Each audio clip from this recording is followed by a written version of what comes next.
Certo? Vamos lá. Pronto. Vamos lá, então. Olha só. A gente viu aí, ao longo do nosso ano, uma boa parte do nosso tempo foi dedicada a estudar mecânica, as equações do movimento, dos corpos, primeiramente dos sólidos, depois a gente trabalhou um pouquinho com a mecânica dos fluidos, né? E aí foi para depois, finalmente, essa última parte que é ondas e termodinâmica. Quando a gente estudou as equações, vamos lá, pronto, vamos lá, entrando em equilíbrio, né? Calmando, certo? Quando a gente estudou a parte de mecânica, a gente estudou uma lei, várias, né? Na verdade, três, que são os três pilares da mecânica clássica, que são as leis de conservação da energia, do momento linear e do momento angular, certo? A conservação do momento linear, ela acontecia para um caso específico, quer dizer, para uma situação específica. Qual é a restrição para que haja conservação do momento linear? Não pode haver força externa, né? O momento angular, ele é conservado desde que não haja torque externo. Mas a conservação da energia, ela é universal. Se você estiver olhando para um sistema fechado, a energia daquele sistema sempre se conserva. Independente se existe ou não atrito, porque você sempre pode somar a perda por atrito, por aquecimento, por resistência do ar, viscosidade, tudo isso, né? Mas a gente sabe que na natureza, os processos, eles acontecem em uma direção só. Por exemplo, essa caneta, se eu pegar essa caneta e levantar ela de uma altura H e soltar, mesmo que eu não solte, se eu só mencionar, eu vou soltar essa caneta. Todo mundo já visualiza o processo, ela vai cair, né? A gente sabe que em nenhum momento vai acontecer de eu soltar essa caneta e ela subir espontaneamente. Quer dizer, sem ninguém puxar ela para cima, isso nunca vai acontecer. Certo? Porque esse processo ele não é permitido pela natureza. Né? A gente sabe que o processo natural, espontâneo, desde que não haja nenhum agente externo, né? Uma pessoa fazendo um trabalho externo, alguém, é que essa caneta ela vai cair. Certo? Ou seja, espontaneamente, a subida dela é proibida pela natureza. Não acontece. Você pode esperar o tempo que for, o intervalo de tempo que for, que isso não vai acontecer espontaneamente. Né? E assim como vários outros processos. Você diz que na natureza os processos eles são irreversíveis. São unidirecionais e são irreversíveis. Mas existem processos que são reversíveis. Né?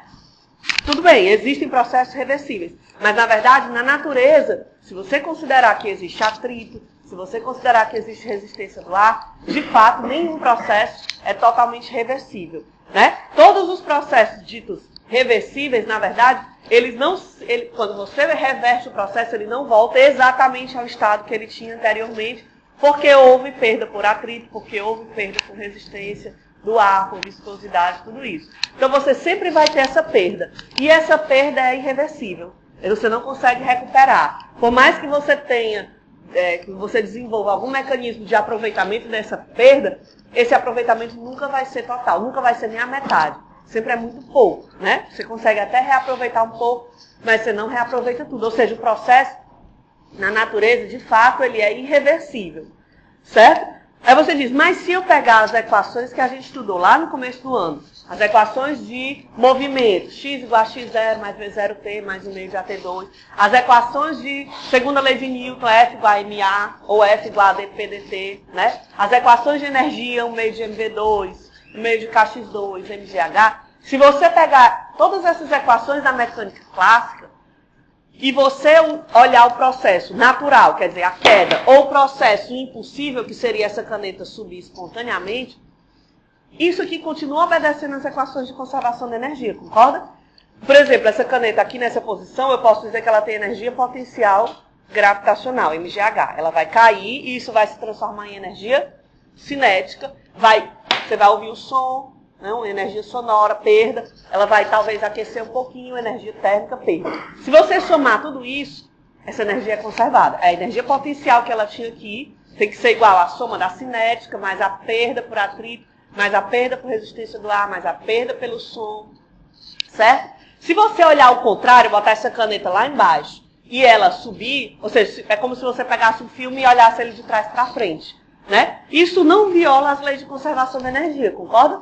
Tanto faz você dizer que o sistema tem aqui, ó, essa energia. Vamos eliminar o atrito. MGH vai se transformar em MV2 sobre 2. O contrário também é verdade, né? Se eu lançasse essa bolinha daqui de baixo para cima, MV2 sobre 2 vai se transformar em MGH.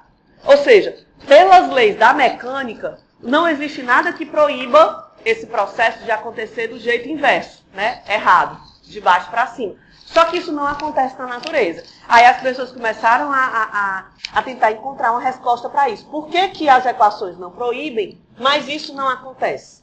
Né? Deve haver alguma resposta para essa situação, porque se as equações permitem, isso deveria acontecer. E não acontece. Então é porque deve haver alguma coisa que proíba esse processo de acontecer no sentido inverso. E não são as equações da energia, nem da mecânica clássica. Né? A resposta para isso veio recentemente, em termos históricos, que é a segunda lei da termodinâmica, que é, na verdade, o fato da definição de entropia, que é quem proíbe esse processo de acontecer no sentido inverso. Isso é muito recente em termos históricos. Né? Da segunda metade do século XVIII, XIX, né? Junto com a Revolução Industrial, 1750, para o século XIX. Né? Então, isso em termos históricos, isso é muito recente. É tanto que você ainda encontra, é muito fácil você achar artigos ou publicações que duvidam que a segunda lei da termodinâmica seja realmente válida. Né? Tem gente que ainda acredita que ela não é geral como a lei de conservação da energia, por exemplo, é. Né? Que até hoje não se observa nada que viole a lei de conservação da energia. Mas sempre tem, ainda se está em processo sobre a segunda lei da termodinâmica. Né? Ainda não é tão consolidada porque as leis da mecânica, elas são muito mais, em termos históricos, elas são muito mais antigas. Né? Então já é uma coisa mais consolidada. Mas até hoje também não se observa nada que viole a segunda lei da termodinâmica. E o que diz a segunda lei da termodinâmica? Ela é baseada no conceito de entropia. Entropia é justamente o parâmetro físico que vai proibir, entre aspas, esse processo de acontecer no sentido inverso. Né? Então a gente vai introduzir um novo parâmetro físico, além de todos esses que a gente já sabe, energia, momento linear, momento angular, né, temperatura, agora para a termodinâmica, os parâmetros fundamentais que a gente, né, no nosso estudo é pressão, volume, temperatura e energia interna. A gente vai introduzir um novo parâmetro que é a entropia. Certo? O que é a entropia? A entropia é um parâmetro físico que dá a medida da organização do sistema, da desordem do sistema.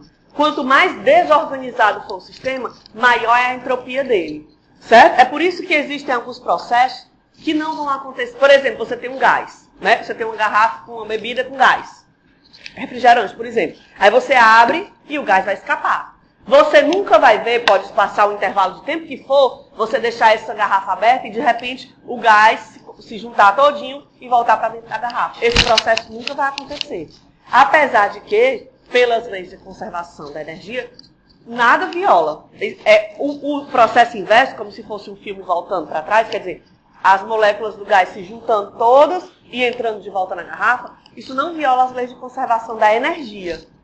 Mas isso implica que o sistema vai ficar mais organizado, concorda? Porque se você espalhar o gás pelo ambiente todo, isso é um sistema mais desorganizado.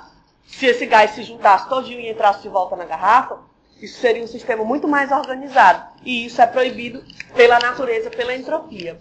Então a gente percebe na prática, é uma lei mais empírica. Vocês vão ver que nesse capítulo quase não tem equação. Quase não tem equação matemática. É muito mais teórico, né? Nem sempre, viu? Tem que, usar aqui, né? Tem que usar essa maquinazinha aqui, certo? Então, o que diz? Eu vou enunciar isso que a gente acabou de falar e a gente vai comentar. Então, a gente percebe na prática que se você tiver um processo irreversível,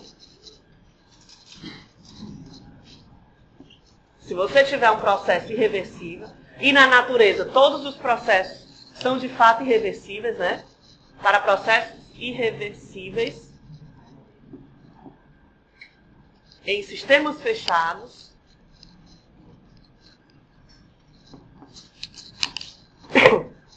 a entropia do sistema sempre aumenta.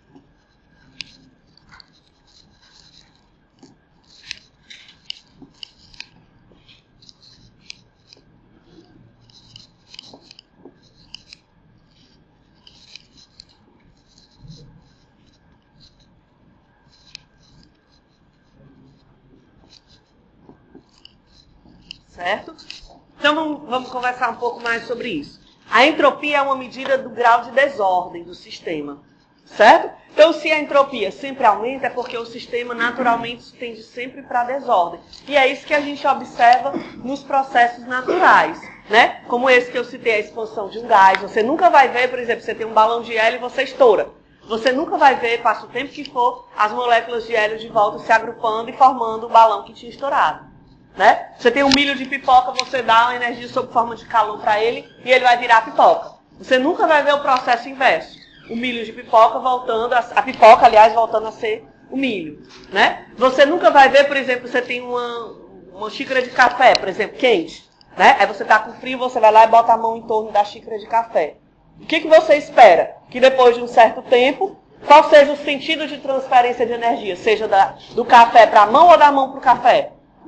Do café para a mão. O que vai acontecer? A temperatura da mão, depois de um certo tempo, deve aumentar e a do café deve diminuir até atingir o equilíbrio térmico, né? Porque esse processo é o mais desorganizado. Você nunca vai ver o contrário, quer dizer, a mão esfriando cada vez mais, cedendo calor para o café e o café esquentando cada vez mais. Isso não acontece, né? Justamente porque isso implicaria em uma redução da entropia e a natureza não permite isso. Vamos definir matematicamente o que é entropia e aí talvez isso fique mais claro, né? Quem estiver copiando, deixa um espaçozinho aqui depois que a gente vai depois aumentar um pouquinho essa definição da segunda lei, certo?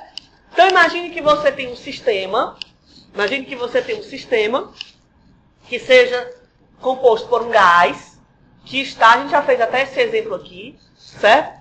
Um gás encerrado dentro de um recipiente que tem duas câmaras que são interligadas por uma comunicação entre elas, certo? Eu vou isolar essas câmaras, elas estão termicamente isoladas. O processo não vai, quer dizer, durante o processo não vai haver troca de calor com o meio externo. Isso aqui tudo é termicamente isolado, certo? Aí o que você vai fazer? Você vai fechar a comunicação entre as câmaras, vai fazer vácuo numa delas e vai colocar gás na outra. A gente já estudou esse processo aqui mais de uma vez, que é o processo de expansão livre, né? Então a gente vai fazer uma expansão livre, certo? E eu vou colocar um gás ideal dentro de uma das câmaras. Do outro lado eu vou fazer vácuo, certo?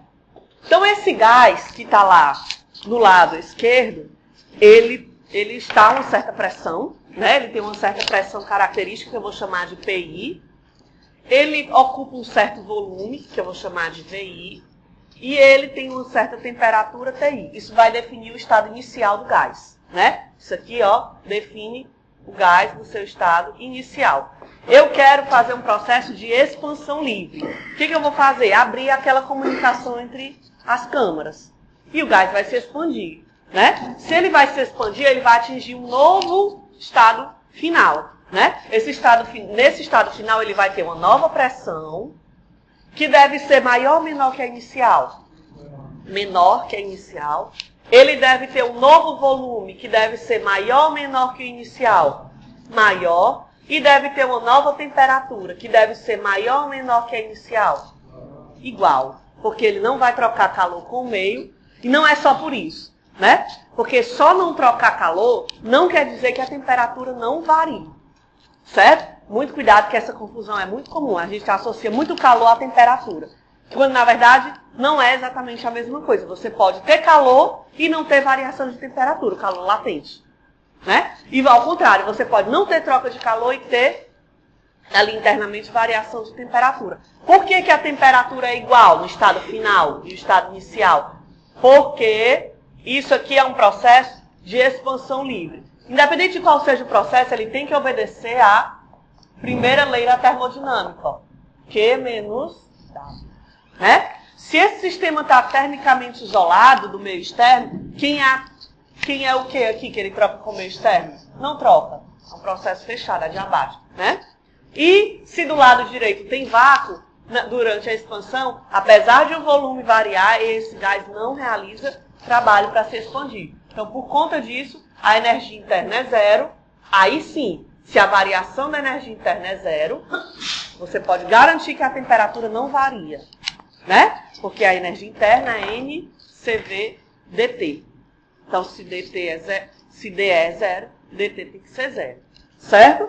Aí tudo bem, então esse gás vai se expandir, quer dizer, vai passar do estado inicial, pressão TI, volume VI, temperatura TI, e vai atingir o estado final, onde ele vai ter uma nova pressão, um novo volume e uma temperatura TF, que é igual a TI, certo? A gente vai definir a entropia desse sistema, matematicamente, é uma equação empírica, como sendo, na verdade, a variação da entropia, que é igual à entropia final menos a entropia inicial, é definida como a integral de dq sobre T.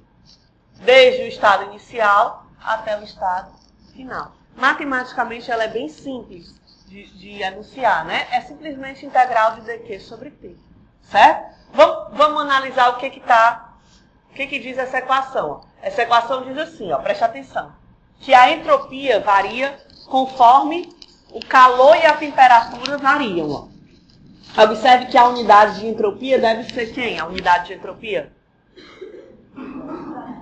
Joule por Kelvin. Temperatura necessariamente sempre tem que estar em Kelvin, né? Observe que se a temperatura está em Kelvin, ela é sempre positiva, né? Então, quem vai dizer o sinal do ΔS da entropia, a variação da entropia, é quem? É o calor. Se o sistema recebe calor, calor positivo, ΔS positivo. Se o sistema cede calor, dQ negativo, ΔS negativo. Certo? A gente vai falar disso melhor. Antes de falar desse sinal, antes de especificar melhor esse sinal que a gente vai fazer aqui, esse processo que está acontecendo de expansão livre, esse processo é um processo no equilíbrio ou fora do equilíbrio? Pense um pouquinho. Quando eu abro essa torneirinha que comunica as duas câmaras, eu posso controlar a expansão do gás? Não, eu não posso controlar a expansão do gás. É por isso que esse processo é muito difícil de ser analisado. É diferente, muito diferente daquele outro que a gente já fez também aqui, que a gente vai fazer de novo já já, de você colocar o gás dentro de um recipiente com as bolinhas de chumbo. Aí esse processo ele é totalmente controlável. Ele acontece desde o estado I até o estado F, ele vai passando por vários estágios, né? Até sair do I e chegar no F. Mas todos esses passos estão acontecendo dentro do equilíbrio. Por quê? Porque sou eu que posso controlar. Eu posso tirar as bolinhas de chumbo aqui tão devagar quanto eu queira, né? Se eu fizer isso de uma forma muito lenta, esse êmbolozinho vai sair daqui, digamos que o final seja bem aqui.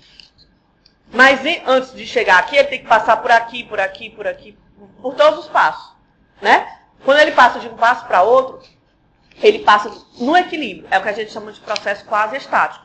Porque eu estou tirando muito lentamente as bolinhas de chumbo. Lógico que se eu tirar de uma vez, aí ele vai ser um processo fora do equilíbrio, né? Porque ele vai passar do estado I para o estado F de forma repentina. É o que está acontecendo aqui, ó. Quando eu abro essa torneirinha, eu não tenho mais controle sobre a expansão do gás. Eu não posso dizer para o gás, ó, passo devagar aqui, molécula por molécula, para a gente controlar. Não pode, isso não acontece, né?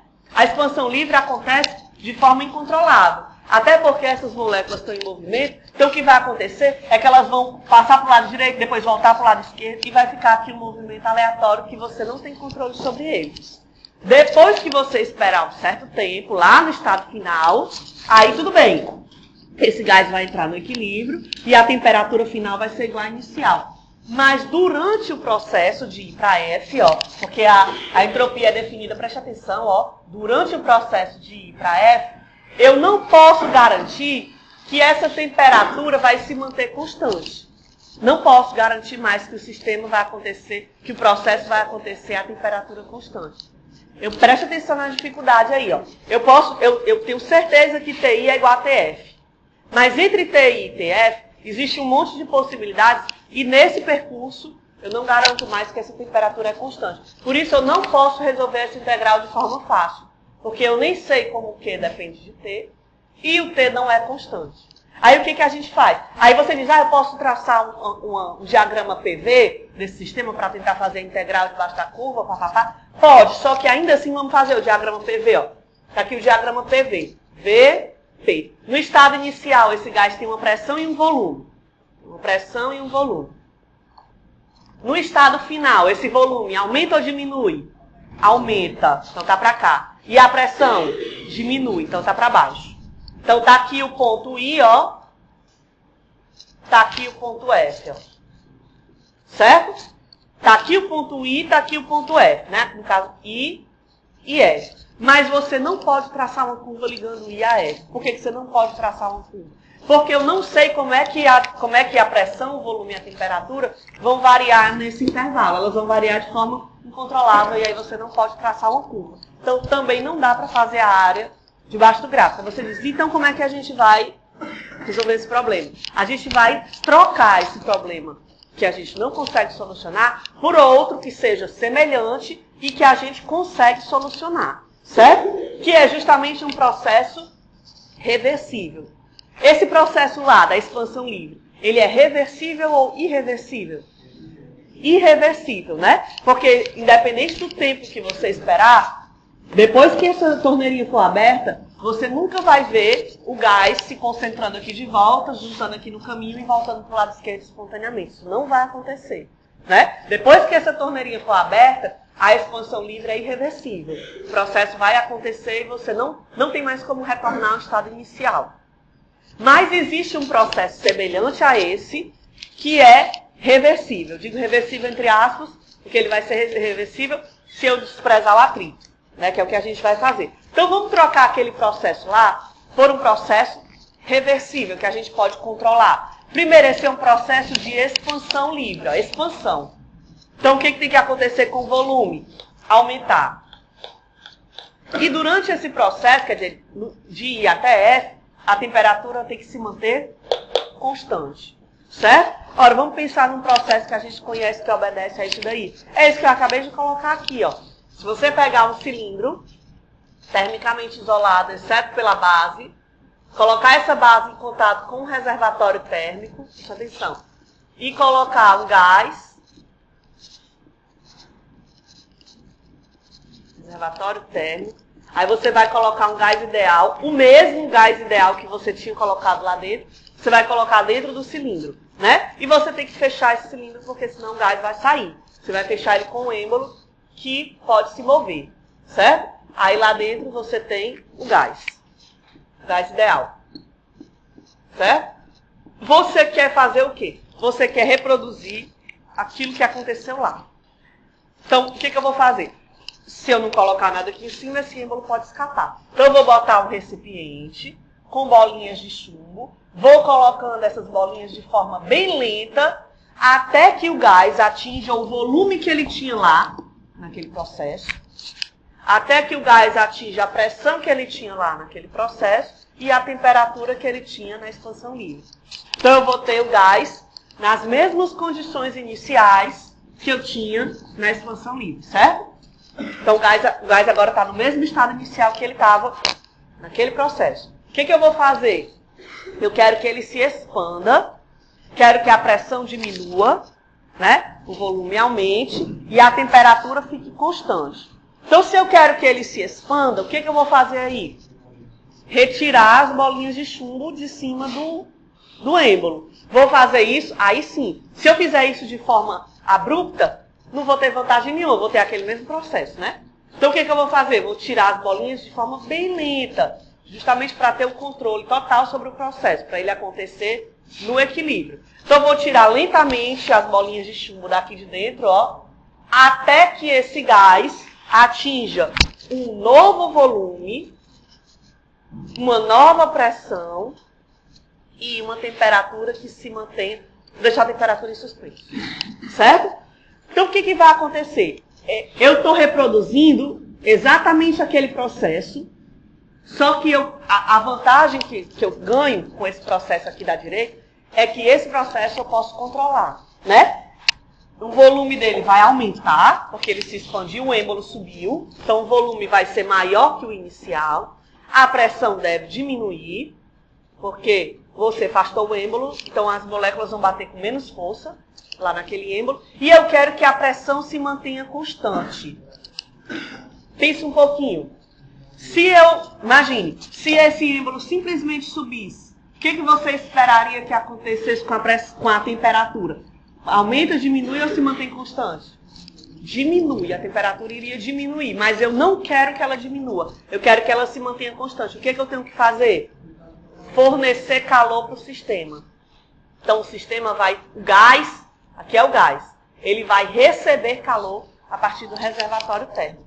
Certo? Aí vamos escrever a equação que a gente sabe para a variação da entropia. ΔS, ó, é igual à integral de I até F de dQ sobre T. A vantagem desse segundo processo é que aqui eu controlo esse reservatório térmico, que mexe nele sou eu que controlo. Então eu posso ir fornecendo calor aqui, uma quantidade tal que essa temperatura não vai variar em nenhum momento.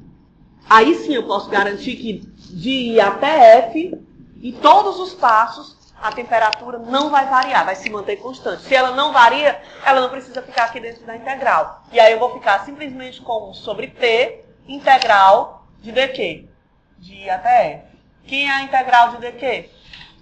Q, né? Aí eu posso dizer que a variação da entropia, ó, vai ser Q sobre T. Ou seja, eu consigo resolver a integral, que eu não conseguia lá no outro processo, nesse eu consigo.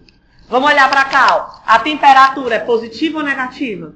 Sempre positiva, se ela é em Kelvin, né? O calor, o gás, recebeu ou cedeu o calor? O que é positivo ou negativo? O gás recebeu ou cedeu o calor? Recebeu. Quando ele recebe a energia, então, que é positivo, né? Então, positivo, positivo, então o ΔS é positivo. Se o ΔS é positivo, é sinal de que a entropia cresce ou decresce? Cresce. Então, a entropia aumenta, como a gente tinha enunciado lá no começo ali da aula, né? Que se o processo for irreversível, a entropia sempre aumenta. Aí você diz, mas professor, esse processo aqui, se eu eliminar o atrito, eu posso dizer que ele é reversível, né? Vamos tentar fazer a volta dele, a reversibilidade. Aí eu dou tempo para vocês copiarem, certo? Ó, vamos tentar fazer a volta. Eu vou pegar as mesmas bolinhas de chumbo que eu retirei e vou recolocar dentro do recipiente. Vou de volta colocá-las uma a uma. Até que o gás volte para o volume inicial que ele tinha, volte para a pressão inicial e volte para a temperatura inicial. Certo? Aí vamos pensar um pouquinho. Bom, quando eu recolocar as bolinhas de chumbo, o que vai acontecer com o volume? Diminui. O que deve acontecer com a pressão? Aumenta. E o que deve acontecer com a temperatura? Ela deve aumentar. Só que eu quero que ela se mantenha constante. O que eu tenho que fazer para ela se manter constante? Retirar calor do sistema. Né? Vamos ver a volta. Então, isso aqui foi a ida, ó, certo? Aqui pro gás, né? Entropia do gás. Certo? Vamos fazer a volta. A volta, então, seria, ó, o processo de volta. Seria o quê? Seria eu recolocar as bolinhas de chumbo lá dentro. Vou recolocar as bolinhas lá dentro. Com isso, o volume decresce. Com isso, a pressão... O volume decresce. No caso aqui seria um outro, né? A pressão deve aumentar. E a temperatura eu quero que se mantenha constante. Só tem um jeito dessa temperatura não aumentar. Eu tenho que fazer o quê para a temperatura do gás não aumentar? Retirar calor do sistema para o reservatório térmico.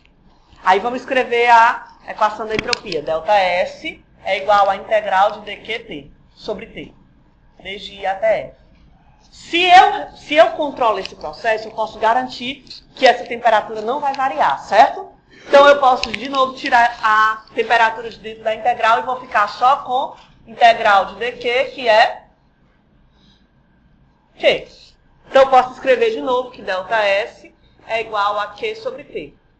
Essa temperatura é positiva ou negativa? Positiva. Esse calor que o gás cedeu. O gás, eu estou dizendo, ele cedeu o calor, né? Então esse Q é positivo ou negativo? Negativo. Aí você diz, mas professora, isso para o gás. Então tem alguma coisa errada, porque se o ΔS é negativo, essa entropia está aumentando ou diminuindo? Diminuindo. E eu falei no começo da aula que esse processo é proibido pela natureza, a entropia diminuir. É verdade, ele é proibido. Só que observe a frase que está escrita lá. O que está escrito lá? Se o processo for irreversível e se o sistema for fechado. Aqui, na verdade, a gente está analisando só o que acontece com a variação da entropia do gás. Se esse gás cede calor, alguém está recebendo esse calor, concorda? Quem está recebendo esse calor? É o reservatório. Então eu preciso levar em conta o reservatório térmico. Né? Vamos levar em conta o que acontece com o reservatório térmico. Para o reservatório térmico, ΔS é igual à integral também de dQ sobre T. O reservatório térmico eu também tenho controle sobre ele, né? Aliás, eu tenho controle sobre o reservatório térmico. Então eu também posso garantir que essa temperatura é constante, né? E eu vou ficar simplesmente com a integral de dQ, que é o quê? E aí eu vou dizer que para o reservatório térmico, preste atenção aqui, reservatório térmico, eu vou ficar simplesmente com Q sobre T. Essa temperatura, ela é positiva. O calor do reservatório térmico é positivo ou negativo? Positivo.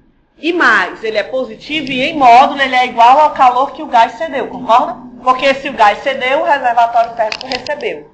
É claro que na prática, por isso que eu digo, na vida real, tem perda aqui para o ambiente, né? Tem alguma perda. Então, de fato, esse processo não é reversível. Mas se você considerar que essa perda é muito pequena comparado com o volume de calor que vai fluir, com a energia total, aí você despreza e pode dizer que esse processo é reversível, né? Ou seja, para o sistema, então, eu tenho que levar em conta a entropia do gás e a entropia do reservatório, né? Então, se eu olhar para o sistema, vou botar aqui no cantinho, se eu olhar para o sistema, a variação de entropia do sistema é igual a quem? A variação de entropia do gás mais a variação de entropia do reservatório. Então, quem vai ser a variação de entropia do sistema? 0.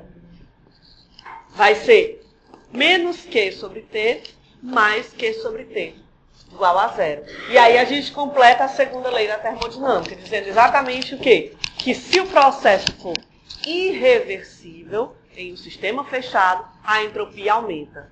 Se o processo for reversível, a entropia permanece constante. Para processos reversíveis,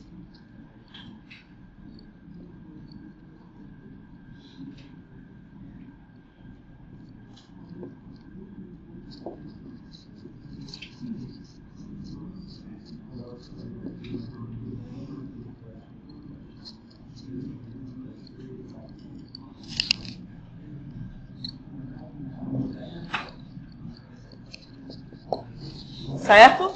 Então, se você tem um processo, é como eu disse, de fato, na natureza, todos os processos são irreversíveis. Então, na prática, a entropia sempre aumenta, né? Se você olhar qualquer processo natural, ele é nesse sentido, né? Por exemplo, a origem do universo, tomando como base que a teoria do Big Bang é a correta.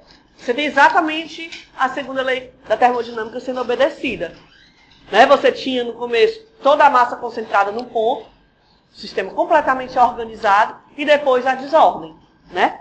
Quer dizer, o universo se expandindo. Então, a tendência é sempre para o aumento da entropia, para o aumento da desordem, para uma diminuição da organização, né? Não leve isso daí como base para sair, né? Tá gostando, né? A segunda lei da termodinâmica. Olha só, a gente viu a definição de entropia, né? Na verdade, o que importa para a gente mesmo é a variação da entropia, né? ΔS como a integral de dQ sobre T, desde o processo do estado I até o estado F, né? E a gente viu como é que essa entropia varia para processos reversíveis ou irreversíveis, né? Que é justamente isso a segunda lei da termodinâmica. A segunda lei da termodinâmica, matematicamente, ela nada mais é do que ΔS igual a, aliás, maior ou igual a 0. Essa é a segunda, matematicamente falando. O que ela diz pra gente? Ela diz que se o processo for irreversível, a entropia do sistema sempre aumenta, se o sistema for fechado, e se o processo for reversível, a entropia se mantém constante. A entropia difere bastante da energia nesse ponto, né? A energia, em sistemas fechados, a energia sempre se conserva. E em sistemas fechados, a entropia do sistema, falando de casos reais, sempre aumenta. né? Só se conserva no caso especial de que não haja atrito. Sempre, a energia é conservada sempre, não importa qual tipo de processo. A entropia aqui não é, né? A entropia sempre aumenta. Ela só é conservada se o processo for reversível. Que na prática não acontece, né? Então você pode, de forma geral, dizer que a energia sempre se conserva e a entropia sempre aumenta.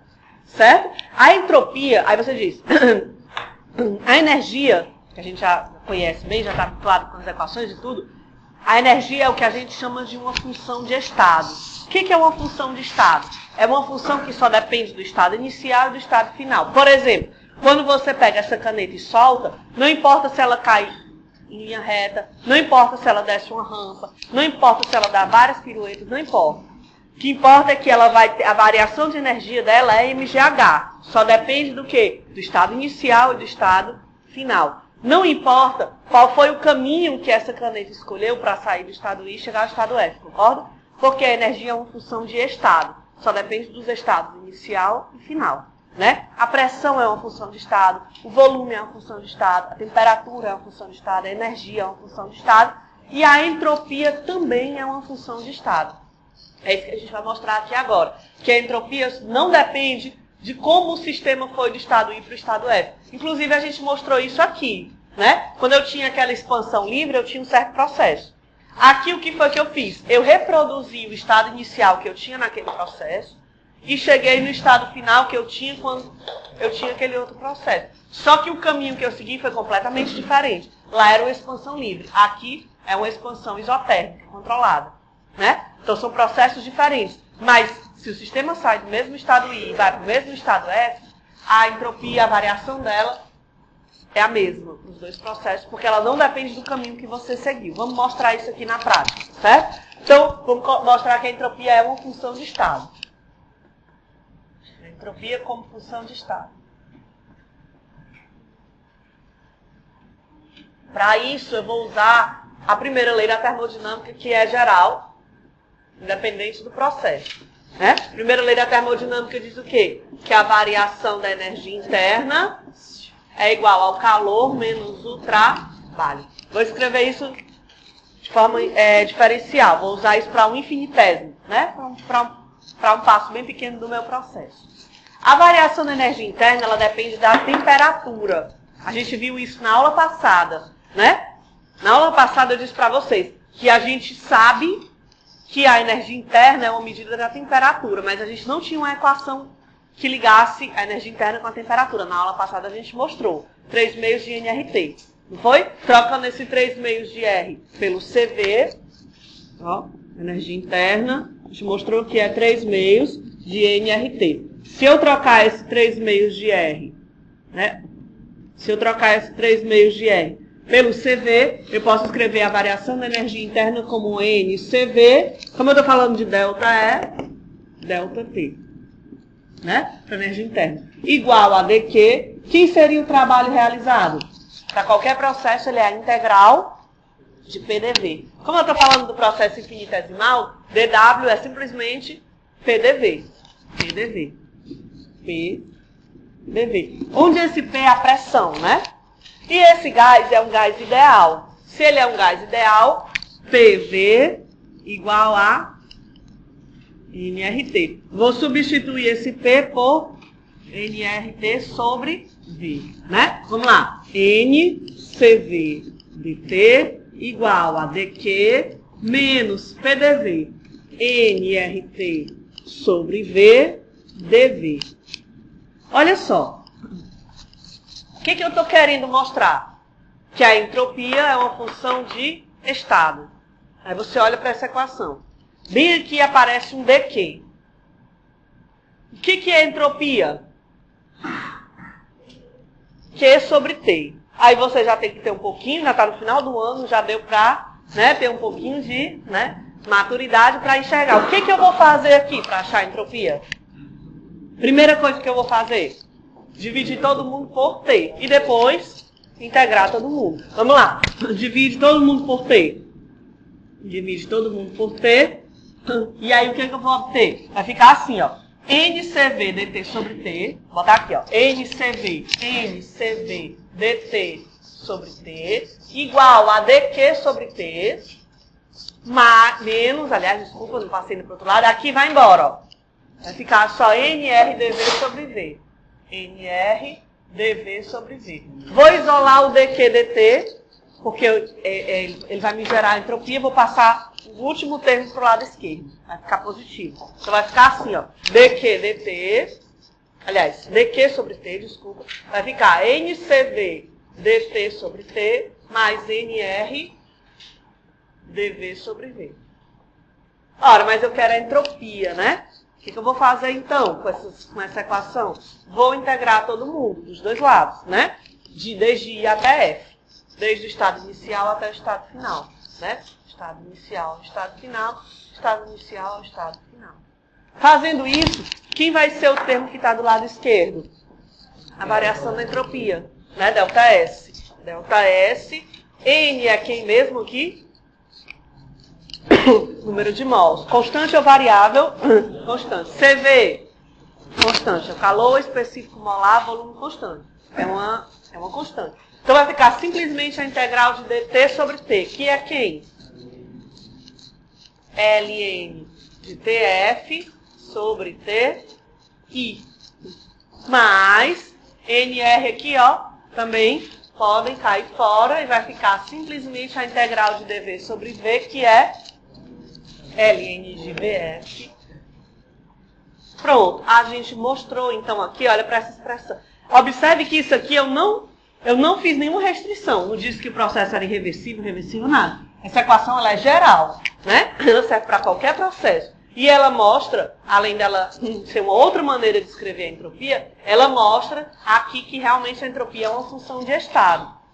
Porque ela só depende de constantes e, de fato, de dois parâmetros. Temperatura no estado I e no estado F, volume no estado I e no estado F. Ou seja, só depende dos estados inicial e final. E realmente ela é uma função de estado.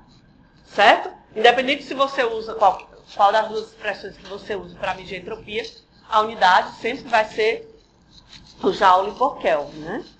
Pela definição de calor sobre temperatura. Né? Então, a gente, quando fala de segunda lei da termodinâmica, a gente também precisa falar do funcionamento dos motores, das máquinas térmicas.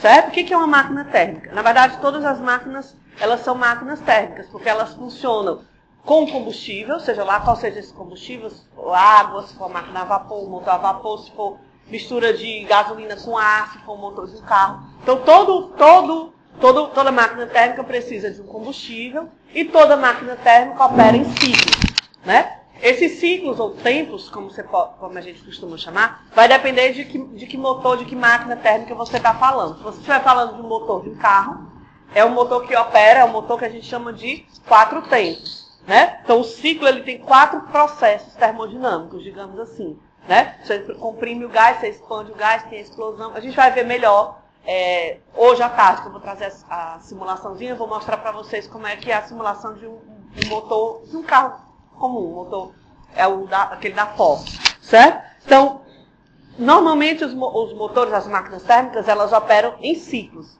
Né? Pode ser um ciclo de 2 tempos, de 4 tempos, de 6 tempos, aí varia. Normalmente os motores de carro eles funcionam a 4 tempos, que vai diferenciar o número de pistões. Vai ter 2 pistões, normalmente as motos 4, os carros comuns 6, os que são um pouco maiores, mais potentes, né? E aí vai variando o número de pistões, de cilindros. Mas eles funcionam todos a 4 tempos. Então quem começou, na verdade, não só ele, mas quem teve o maior, talvez, êxito em enunciar, em descrever como é que é o funcionamento de uma máquina térmica foi Carnot. Né? Carnot, ele disse que... Carnot, na verdade, vou botar aqui o ciclo de Carnot logo, né? Que é o que interessa pra gente. Carnot, ele era engenheiro e ele analisou, justamente ele previu, na verdade, como é que seria o funcionamento de uma máquina térmica ideal. Então, o que a gente vai fazer aqui é um caso ideal. Né? É como a gente faz, por exemplo, quando a gente vai estudar os gases. A gente não estuda gases reais, a gente estuda gases ideais. Né? Só que um gás real pode se tornar um gás ideal sob determinadas condições. É o que a gente vai fazer aqui. A gente vai analisar uma máquina térmica ideal, que é a máquina de Carnot. Nenhuma máquina, infelizmente, funciona como a máquina de Carnot. A máquina de Carnot seria uma máquina que tem o maior rendimento possível. E mesmo assim não é nem perto de 100%, como a gente vai ver aqui. Né? Então a máquina térmica, se você disser assim, existe máquina térmica ideal? Depende da sua definição de ideal. Né? Uma máquina que renda 100% não existe. Né? Nunca vai existir. E nenhuma máquina que renda como a máquina de Carnot, porque ela justamente despreza atrito, despreza resistência do ar, despreza viscosidade. E você tem, né? Quando você tem um pistão que baixa e que comprime a mistura de gás, de ar com gasolina dentro do pistão, dentro do cilindro lá do motor, aquilo lá tem sim atrito, né? É impossível você eliminar o atrito. Tudo bem que tem o óleo do motor que vai diminuir o atrito, mas eliminar não existe. E esse óleo tem viscosidade, então você vai ter atrito, você vai ter aquecimento. Então nenhuma máquina vai operar como uma máquina de Carnot operaria. Certo? O rendimento na prática é muito menor. Por exemplo, o motor de um carro, né, a gasolina, porque a diesel ele difere um pouquinho, né? O motor a diesel ele é um pouco mais eficiente. Porque o diesel você não precisa dar ignição, você não precisa dar faísca. O motor a diesel não tem vela, né? Porque só comprimindo o diesel ele já explode. O motor a gasolina não, ele precisa dar vela, né? Só que ele polui menos que o motor a diesel. Tem outros fatores aí também. Né? Se você tivesse um carro cujo motor funcionasse como uma máquina de Carnot, ele teria uma eficiência de mais ou menos 55%. 50%, 55%. O motor real da prática, ele rende 25%. 25%. Ou seja, é um rendimento muito inferior, né? Quer dizer, dos 100% da energia que você fornece para o carro funcionar, 25% ele usa de fato, 75% é perdido. Né? Sob forma de calor, aquecimento do motor, atrito para vencer tudo isso. Quer dizer, a perda é grande, né? Então, mas nenhuma máquina, infelizmente, opera como a máquina de Carnot. A tentativa é tentar melhorar, quer dizer, se tenta melhorar essa eficiência, mas ela nunca vai ser como uma máquina de Carnot. Como é que seria a máquina de Carnot, a máquina ideal? Carnot diz que essa máquina tem que operar em 4 ciclos, em 4 tempos, né? Um ciclo de 4 tempos. 2 processos termodinâmicos adiabáticos e 2 processos isotérmicos. Vamos colocar isso, vamos fazer o diagrama PV para uma máquina de Carnot ideal. Uma máquina ideal, que seria a de Carnot. Presta atenção, ó. Carnot disse assim, ó, para a máquina operar de forma ideal, você tem que ter um ciclo de processos de 4 tempos, ou seja, 4 processos termodinâmicos, 2 adiabáticos e 2 isotérmicos. Então, se eu tenho 2 processos isotérmicos, a primeira coisa que eu vou fazer é colocar aqui as curvas isotérmicas, né? Que a gente já aprendeu a analisar, ela cai logaritmicamente, né? A gente já analisou isso aqui, ó. Então, digamos que aqui eu tenho uma isoterma, aqui eu tenho outra isoterma, certo? Qual dessas duas isotermas a temperatura é maior? A de cima ou a de baixo? Já mostrou aqui, a de cima, né? Eu vou dizer que isso aqui é a temperatura quente, maior, como a gente costuma chamar, e essa é a temperatura fria, a mais baixa, certo? Então, Carnot disse que essa máquina ela tem que operar em um processo que tem um ciclo que tem 2 processos isotérmicos. Então, o primeiro processo é uma expansão isotérmica. Então, eu tenho um gás no estado inicial, agora a gente não vai mais chamar I, vai chamar A, porque né, são muitas letras, são 4 processos. Então, eu tenho um gás no estado A, onde ele tem uma pressão PA, onde ele tem um volume VA, e esse gás vai sofrer uma expansão isotérmica. Então, esse gás vai ter um aumento no volume e essa expansão isotérmica. Aqui ela, em cima da linha isotérmica, até chegar no estado B. Certo? Vai ter um volume VB. Ora, o que eu tenho que fazer para o gás? Vamos pensar um pouquinho. O gás vai se expandir. Então, quando ele se expande, o volume aumenta, a pressão diminui e a temperatura deveria diminuir. Só que eu quero que isso seja isotérmico. Se eu quero que seja isotérmico, o que eu tenho que fazer? Fornecer calor para o sistema.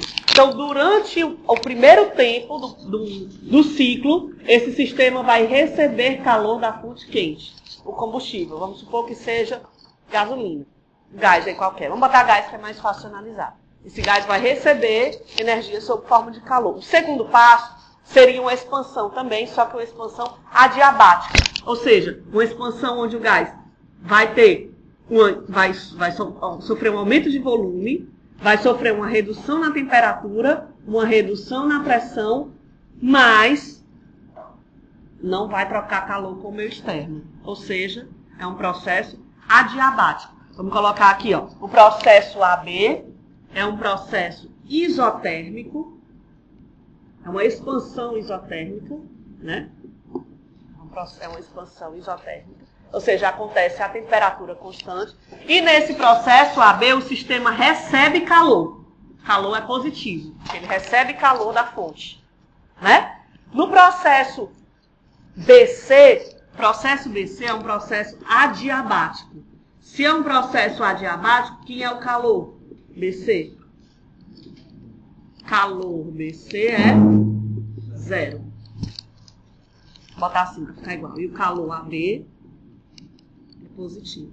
Certo? Depois do processo C, quando o gás já sofreu toda a expansão, ele vai começar a ser comprimido, que é o que vocês vão ver na simulação mais tarde. Ele vai começar a ser comprimido. Primeiro ele vai ser comprimido de forma isotérmica, ou seja, você vai comprimir e manter a temperatura desse gás, desse combustível. Então você vai comprimir, trazer o volume de volta, certo? Mas de forma isotérmica, ou seja, em cima dessa linha isotérmica. Então ele vai ter um volume reduzido, VD, a pressão aumentada. O que deveria acontecer com a temperatura? Se você reduz o volume, a pressão aumenta e a temperatura também. Mas eu quero que ela se mantenha constante. Então o que eu preciso fazer? Retirar a energia sob forma de calor e ele vai perder energia para a fonte fria. Então, o processo CD, está aqui o D, né? O processo CD, ele é um processo isotérmico, onde o sistema cede calor para o meio externo. Então, o processo CD, vou botar aqui embaixo. CD, ele é isotérmico, é uma compressão isotérmica, e o calor cedido é negativo. Se ele é cedido, né? É um calor negativo. Certo? E, finalmente, se isso é um ciclo, o sistema tem que voltar para o estado A, né? Quando ele volta para o estado A, ele volta sofrendo um processo adiabático. Você tem um ciclo, então, ó. AB, BC, CD, DA. No processo DA, eu tenho uma compressão adiabática, e tenho se adiabático, não troco calor com o meio externo, porque DA é 0. Certo? Então, aqui, ó, do lado esquerdo, eu tenho processo de expansão. E do lado direito, eu tenho processos de compressão. Então, eu tenho duas compressões adiabáticas e duas compressões isotérmicas.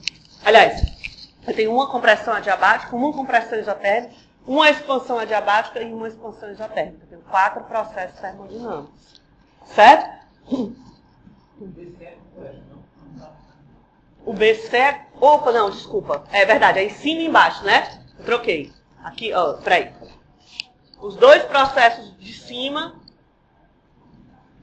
são expansão. Tá certo. E os dois de baixo é que são compressão, né?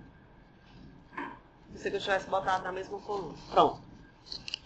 Né? Tem o AB, uma expansão isotérmica, BC, uma expansão adiabática, CD, uma compressão isotérmica, IDA, faltou a voz, IDA, uma compressão adiabática. Certo? Vamos analisar o que acontece com a entropia. Vamos analisar as duas leis da termodinâmica para esse sistema, a primeira e a segunda lei. A primeira lei da termodinâmica, preste atenção, depois vocês copiam. A primeira lei da termodinâmica diz o quê? Que a variação da energia interna é igual a Q menos W. Variação da energia interna é igual a Q menos W. Vamos analisar isso daí para o processo ABCDA, cíclico, fechado.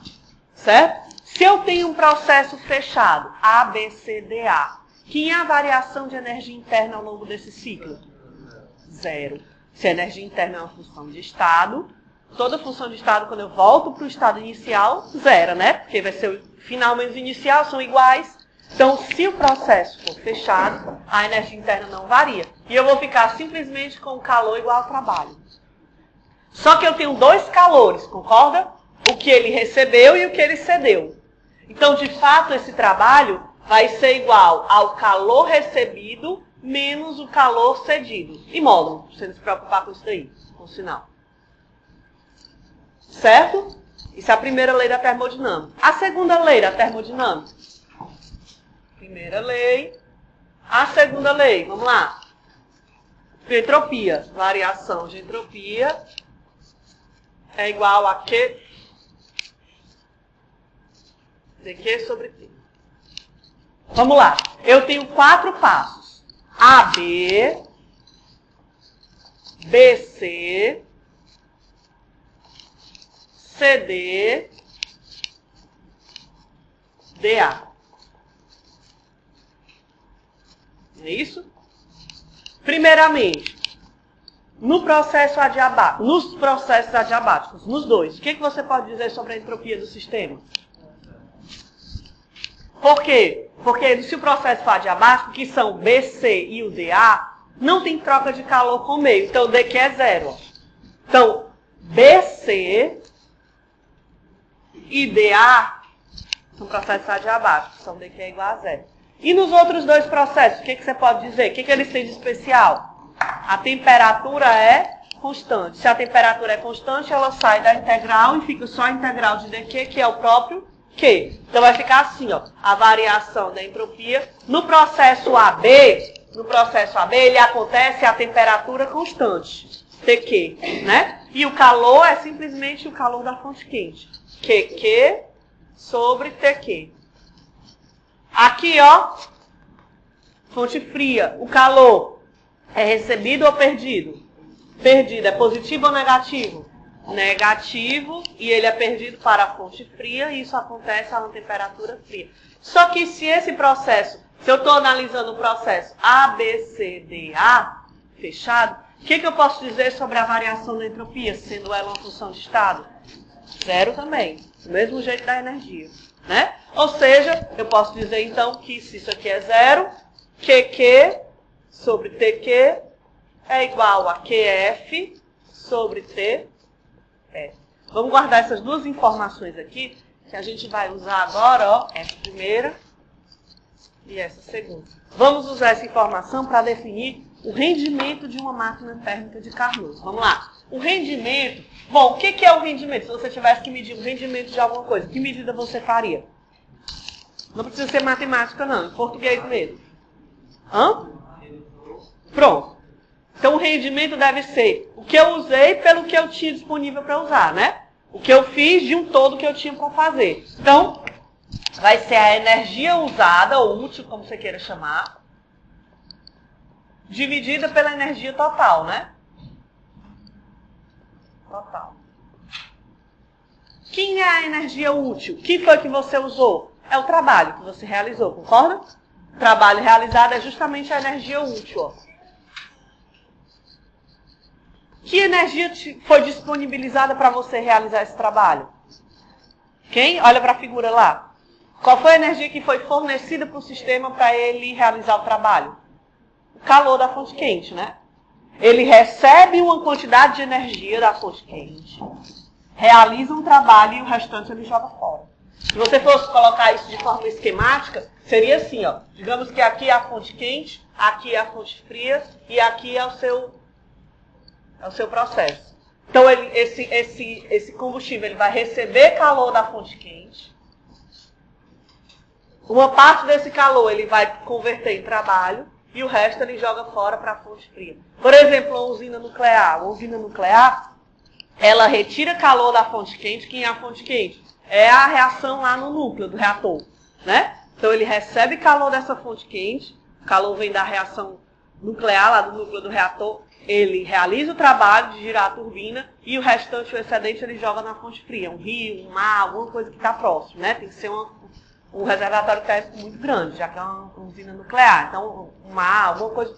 Todas as usinas nucleares, elas têm que estar próximas a uma grande quantidade de água, né? Justamente onde você vai jogar o calor excedente para a fonte fria, né? Então, aí se a gente colocar lá, então, quem seria a energia total? Seria o calor quente, ó.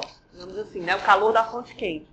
Só que a gente tem essas informações ali, ó. Vamos trocar, vamos substituir o trabalho por aquela expressão 1. Tá lá, vai ficar assim, ó. Rendimento vai ser igual a QQ menos QF sobre QQ.